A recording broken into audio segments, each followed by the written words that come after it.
भाजपचे नेते किरीट सोमय्या सध्या आपल्या सोबत आहेत। सोमय्या सर नमस्कार। नमस्कार। एकूण ही कारवाई जी कालपासून सुरू झालेली आहे, काय तुमची प्रतिक्रिया या सगळ्या कारवाईबद्दल आणि या कारवाईमध्ये जे अडथळे आणले जात आहेत त्याबद्दल? मी रेल्वे आणि पोलीस दोघांना दाद देतो। त्यांनी ज्या पद्धतीने 1.5 कोटी मुंबईकरांचं रेल्वे टर्मिनसची जागा मोकळी केली आहे।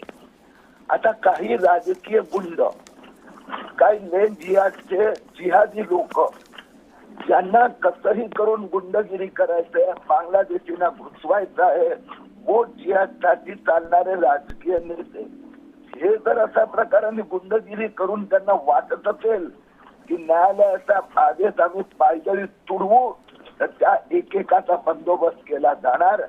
या सगळ्या माफियांना त्यांच्या भाषेत उत्तर दिलं जाणार। इथे रेल्वे टर्मिनलच होणार, बाकी काही चालणार नाही। गेल्या अनेक वर्षांपासून ही अतिक्रमणं काढण्यासाठीचे प्रयत्न सुरू होते, कारण जवळपास रेल्वेच्या रुळांपर्यंत ही अतिक्रमणं आली होती आणि काढण्यात यश आलं नव्हतं। आता तरी ही कारवाई पूर्ण होईल एकदा असं वाटतंय का, की पुन्हा एकदा एक जागा मोकळी झाल्यावर पुन्हा अतिक्रमणं?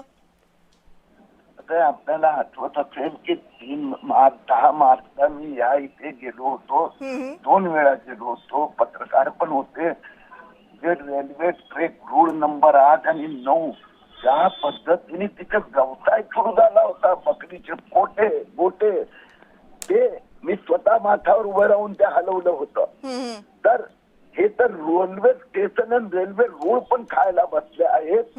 यांना हे जे आहे त्यांचा मागे जे माफिया आहेत, मुस्लिम माफिया, भूमाफिया, त्यांना बरोबर मुंबई पोलीस त्यांना सरळ करणार आणि याच्या मागे जे पॉलिटिकल लीडर असेल त्यांनाही त्यांच्या भाषेत उत्तर दिलं जाणार।